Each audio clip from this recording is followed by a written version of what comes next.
Okay, hello and welcome everyone. So this video is going to be a solution walkthrough of the second exam in Intermediate Micro.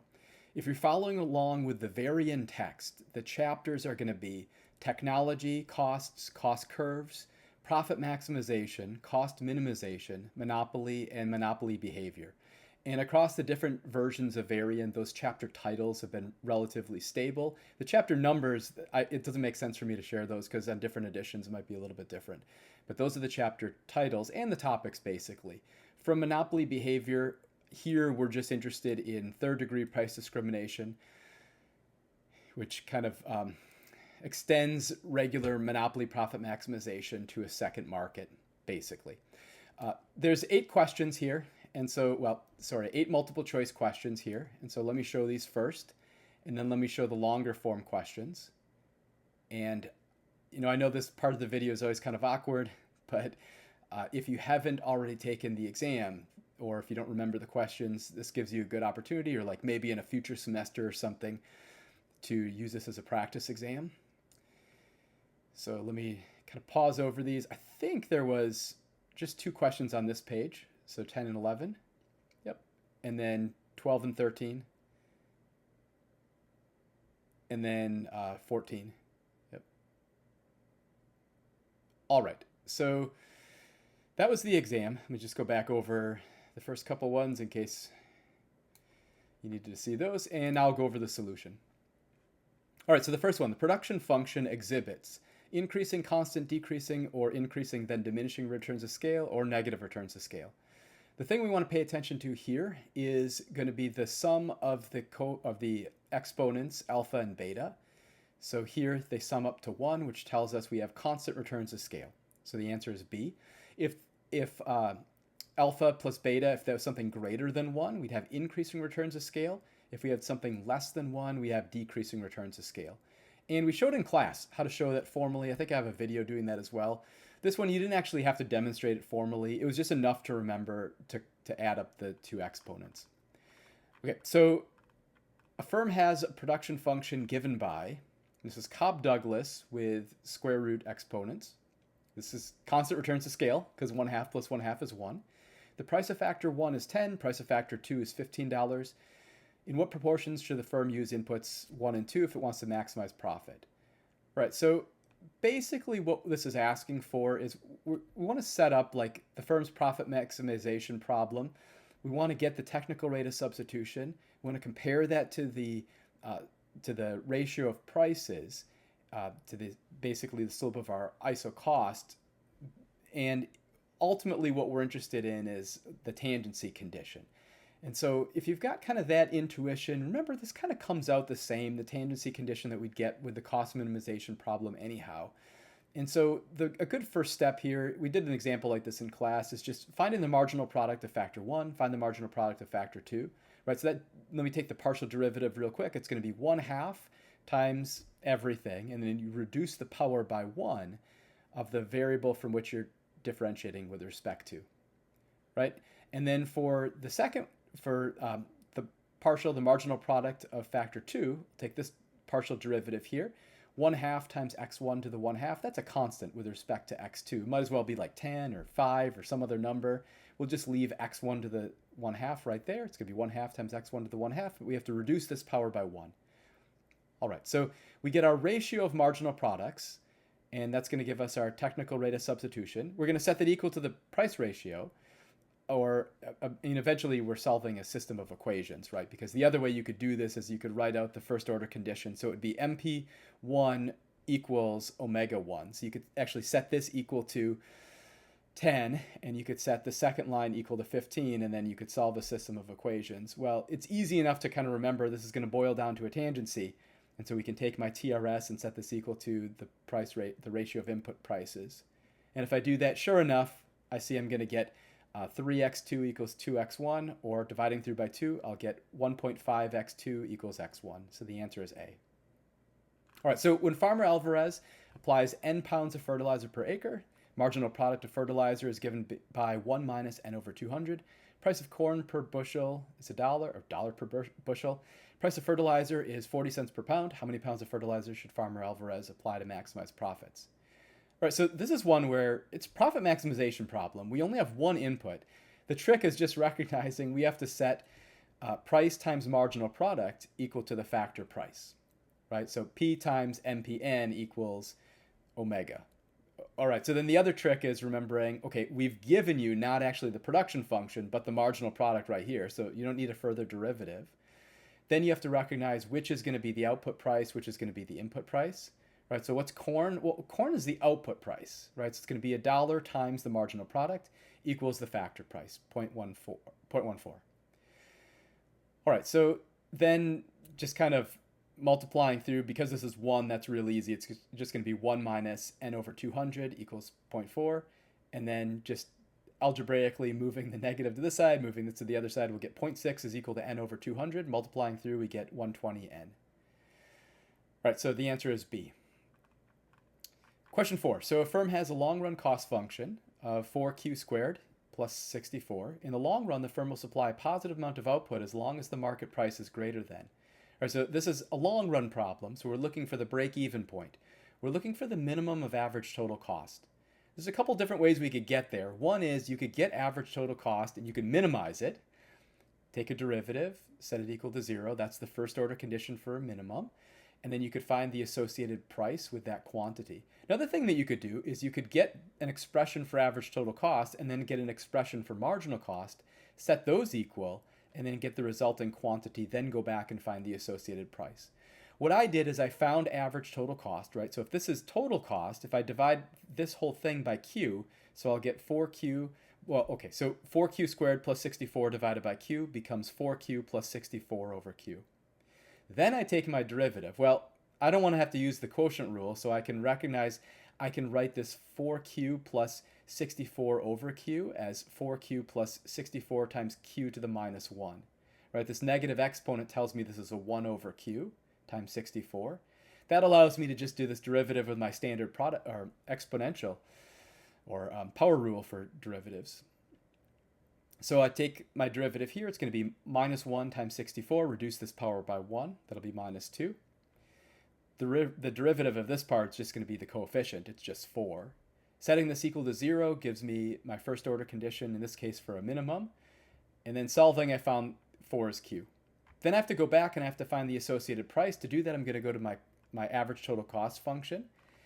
And then I'm going to find basically the vertical height. If you think of the graph, this average total cost is going to be U-shaped, and I'm trying to find the height of that thing at a quantity of 4. It's going to be 32.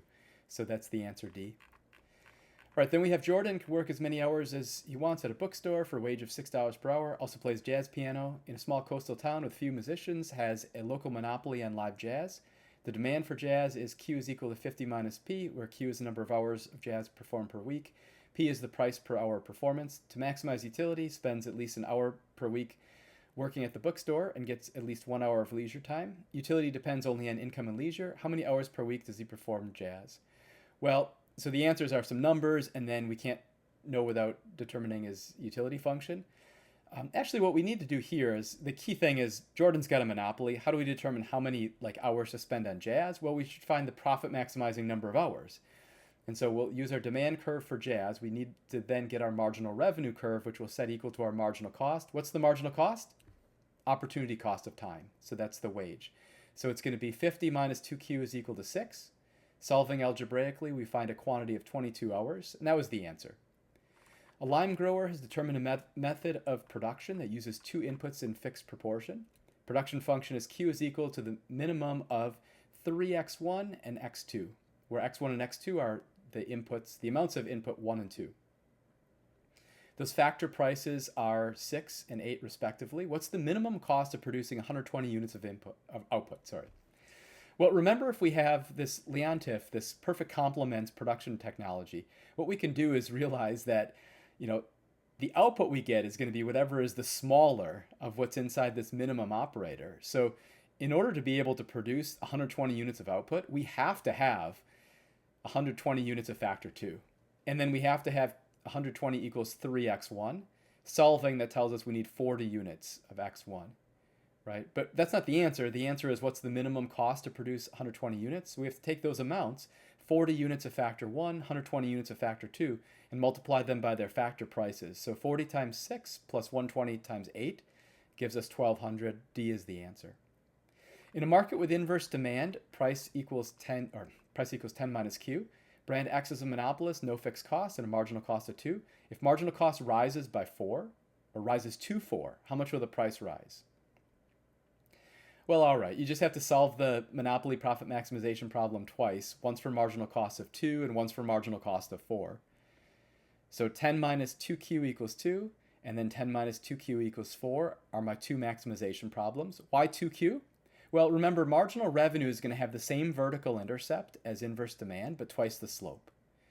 You could write out the calculus for this. It would just be revenue minus total cost. So it'd be Q times the quantity 10 minus Q minus 2 times Q would be total costs. And then when we take a derivative, we'll get, well, when we expand, we'd have a 10Q minus Q squared, and then we'd have 10 minus 2 after taking a derivative. Or we could just take the shortcut here, just write 10 minus 2Q. If we find the associated quantities, when the marginal cost is 2, the quantity will be 4. When the marginal cost is 4, the quantity will be 3. But then we have to go back to the demand curve to find the respective prices, and what we're interested in is how much the price has risen. So it goes from 6 to 7, tells us the price rose by 1, so the answer to 7 is $1, B. A price discriminating monopolist sells the same product in two separate markets. One goods sold in one cannot be resold in the other. Firm currently charges $6 in the first and $7 in the second market. At these prices, the price elasticity of demand is minus 0.4 in the first and minus 0.6 in the second. What's sure to raise the monopolist price? Well, both of these are inelastic demands. So we definitely have to raise the price. I think I said which is sure to raise the monopolist profits. We have to raise the price. We have to raise both prices because, remember, the monopolist doesn't want to produce on the inelastic portion of the demand curve.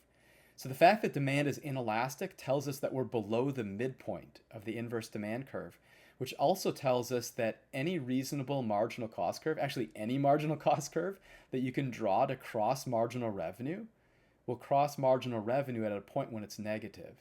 So if we have negative marginal revenue, actually we'd want to produce less. That will increase the price. So whenever demand is inelastic, we definitely have to produce less and raise the price. So that's why we know we'll definitely raise profits if we raise both prices.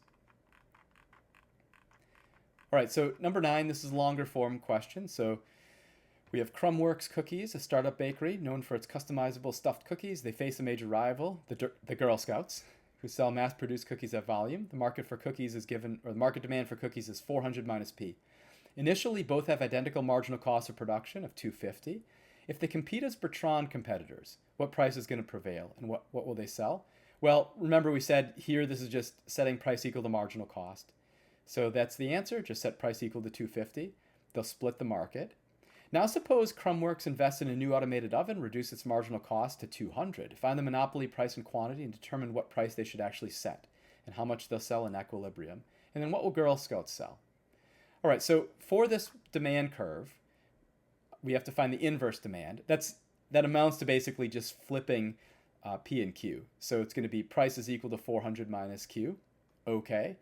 We know the marginal revenue is going to have the same vertical intercept, but twice the slope. So it'll be 400 minus 2Q. We'll set that equal to 200. That was our new marginal cost. And then solve.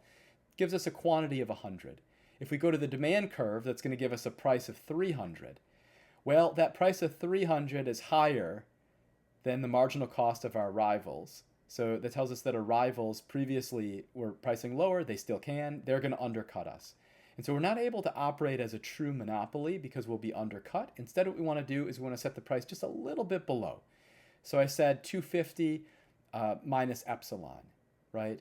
Even though my monopoly price is 300, I can't set my price at like 300 minus epsilon because I'll be undercut by the rival who's got costs of 250.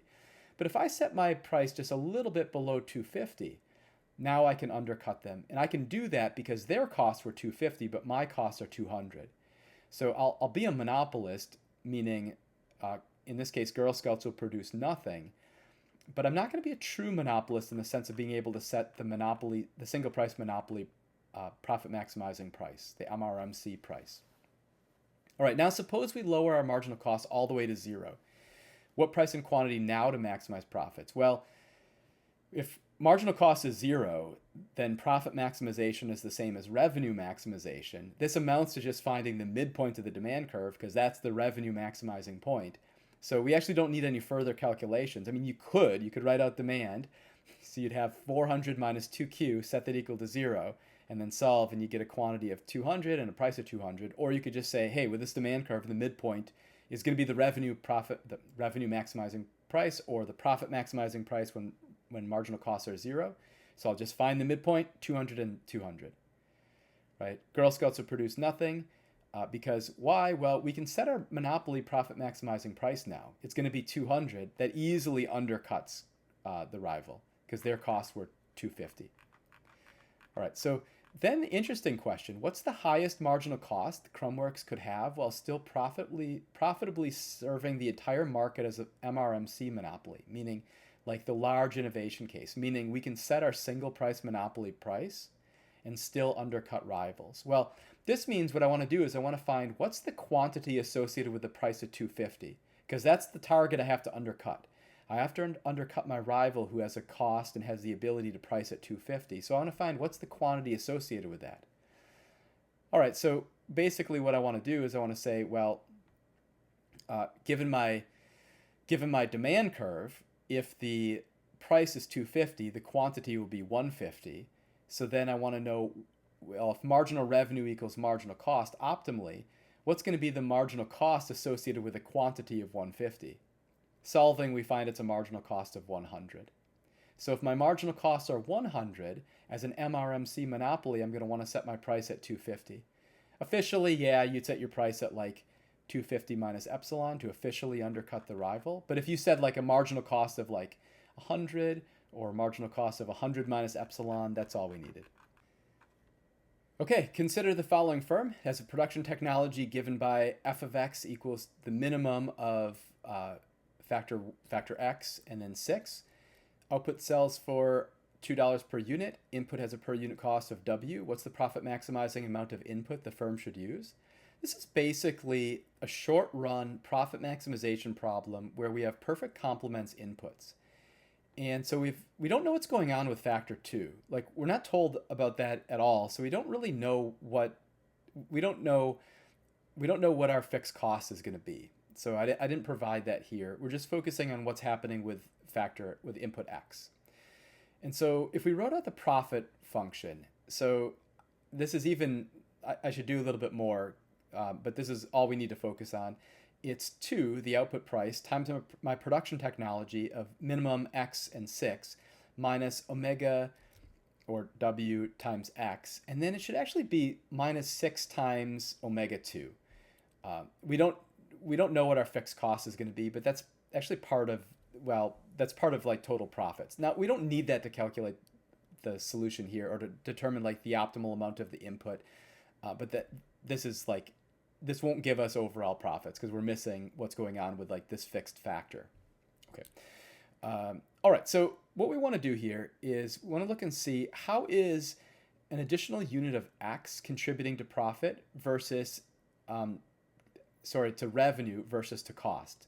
And so if I use one more unit of factor x, or of like input x, it's going to raise my cost by w. It's also going to raise my output by 1, and then the value of that output is going to be an increase of 1, and then we'll multiply that by 2. And so that looks a little bit silly at first. Let's just start from like the situation where we are currently using no units of x, right? So x is 0. All right, now I'm producing no output, right? Because my output is going to be the smaller of 0 and 6. Okay, so I go from 0 to 1, so I increase my output from 0 to 1. I increase my input of factor x from 0 to 1, which increases my output from 0 to 1 because now 1 is the smaller of 1 and 6. We'll multiply that by 2, so the marginal contribution to my total revenue was 2, right? Okay, what if I go from 1 unit of factor x to 2 units of factor x? Okay, now I'm going to have 2 times 2, but on the margin, so the total revenue at that point is going to be 2 times 2, that's 4. Previously, the total revenue was 2. Change in total revenue, again, of course, it's 2. And then what's happening to my change in total cost? It's incrementing by W. That's why it's the case that if W is less than 2, meaning, so as I'm increasing my factor X, I'm increasing my total revenue by 2. So my marginal revenue is going to be 2.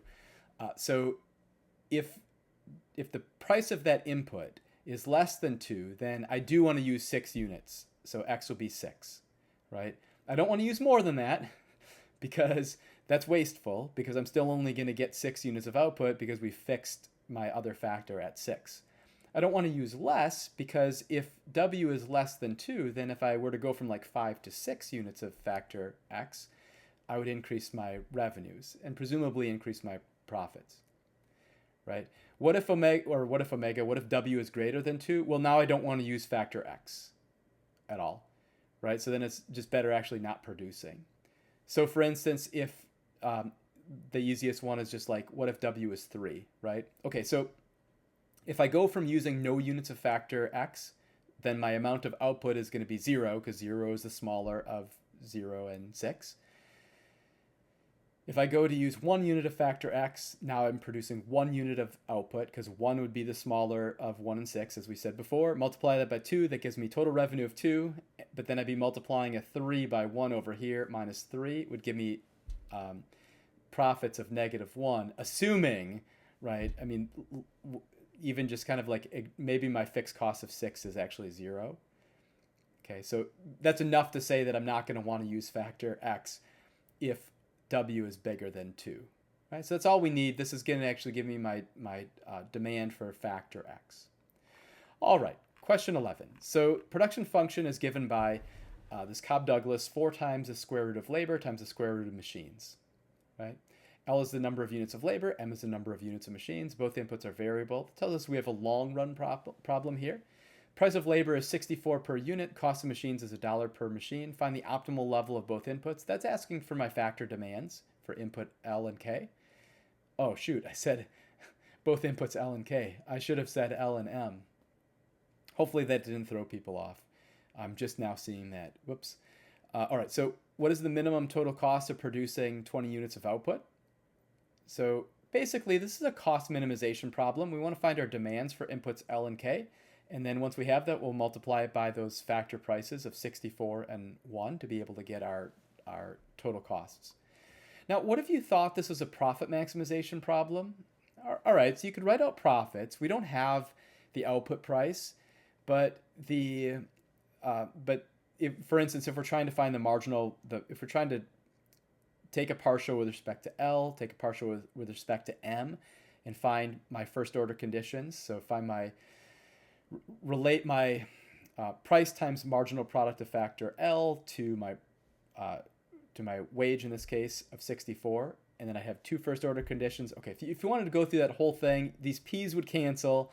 Here's my marginal product of labor. Here's my marginal product of machines, right? Not whatever. So capital or machines. If we set this equal to our factor prices, if you do this, you'll get our tangency condition here. It's going to be M over L is equal to 64, or 64L equals M. This kind of looks like the multiple choice question we did a second ago. The problem is if you get here, you're like, this is great, except this is not giving me the optimal level of L and K. This is giving me how they're related, but this isn't like factor demands. Okay, so we know that's a dead end. Actually, like the one we did in class, this is a cost minimization problem. So let me write out my expenditure on labor plus my expenditure on machines, 64L plus 1 times M, minus lambda times my constraint, which is I have to produce Q units of output using this production technology. So it's going to be 4L to the half, M to the 1/2 minus Q. Okay, so then I'll take my partial with respect to L, partial with respect to M. We actually see these up here, right? And if I do that, then I can go ahead and I can calculate, or I can find my factor demands. What did I do here? So I'm trying to back out what I did for this one. Let's see. So we wanted to produce 20 units of output. So this has my production technology equals, I think this is what I did. I think I kind of short-circuited this. And I said, oh yeah, I was trying to benefit from the work we had done previously. So I was like, all right, we know we're going to get this tangency condition.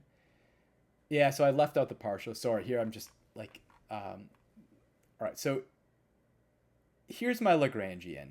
If I wrote out, let me just like kind of speak those out. So the partial with respect to L would be 64 minus lambda times 1/2 4 to the minus 1/2 m to the half. Partial with respect to M is going to be 1 minus lambda 1/2 4 L to the 1/2 times m to the minus 1/2.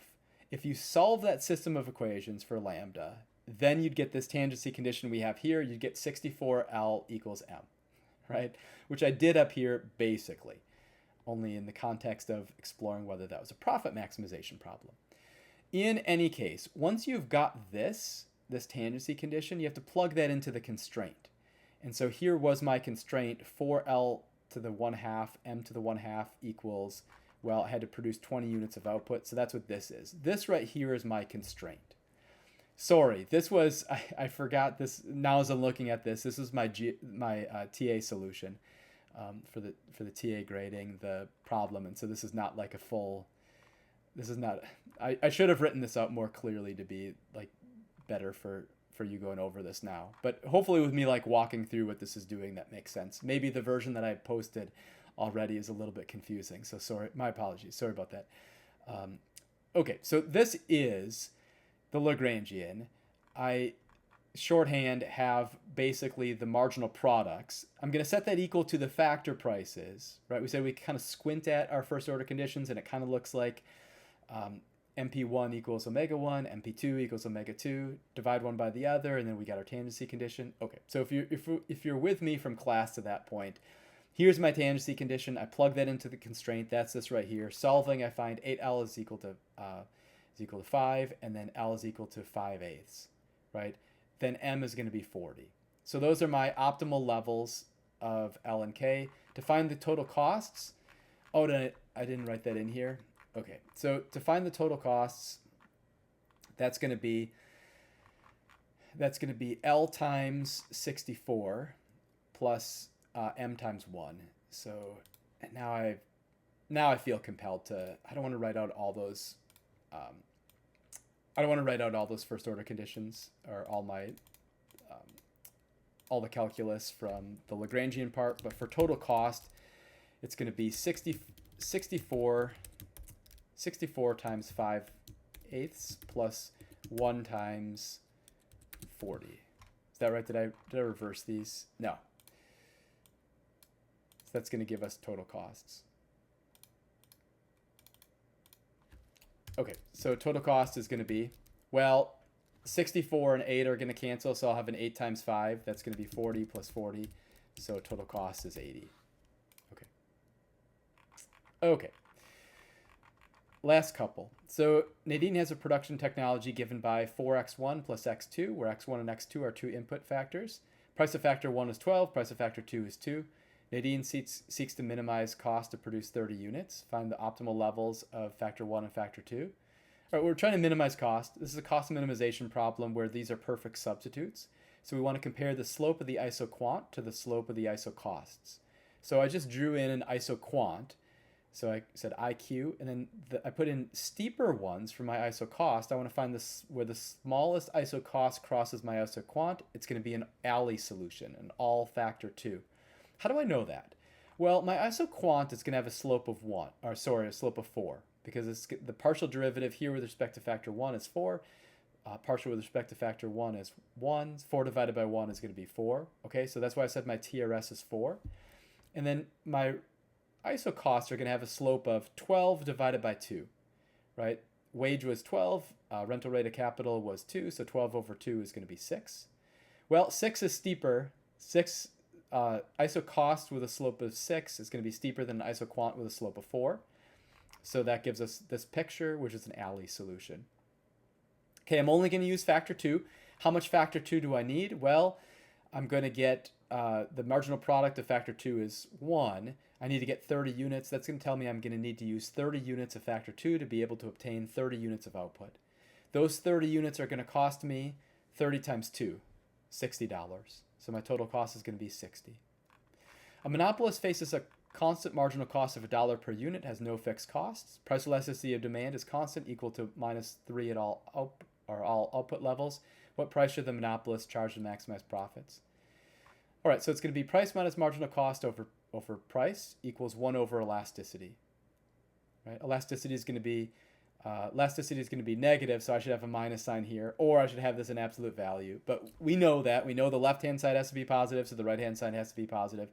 So here I put in, officially I should have a minus 1 over elasticity, or I should have like a 1 over elasticity in absolute value. But we know what's going on here. So let's see, I put in a 3 here to preserve my sign. Fine. Price minus P minus 1 over P is equal to 1/3. Multiplying through, cross-multiplying, I get 3 times the quantity, price minus 1 equals P. And then, let's see, TA told me that this should be 3/2, so I think I've got a mistake on this last line. Yep, I just wrote this as, let me just write this in. I think the version that I posted has this correct. But the last line is not price equals 2/3. The last line, if you're looking at that division, obviously it should be price is equal to 3/2. Okay, good. Got it. All right, so Monique is a monopolist who sells the same product in 2 different markets. Inverse demand in the first is price is equal to 165 minus 3Q1. In the second, it's price 2 is equal to 233 minus 4Q2. Marginal cost is going to be 9 with no fixed costs. And so we want to find the profit maximizing quantity. This is a 3rd degree price discrimination problem, which boils down to basically doing the monopolist profit maximization problem twice. So once in market 1, once in market 2. So what I'm going to do is I'm just going to exploit the fact that my inverse demand is going to have a vertical intercept of has a vertical intercept of 165, a slope of -3. So my marginal revenue for this market must have the same vertical intercept, 165, but twice the slope. So 165 minus 6Q1 equals 9. Right? And then just solving algebraically, 165 minus 9 is 156, divided by 6 is 26. So 26 is the quantity for market 1. And then over here, 233 minus 8Q2 is going to be the marginal revenue in segment 2. Set that equal to 9. 233 minus 9 is 224, equals 8Q2. Dividing through by 8 gives me 28 is Q2. So I'm going to send 26 units is going to be the profit maximizing amount to send to segment 1. 28 is going to be the profit maximizing amount to send to segment 2.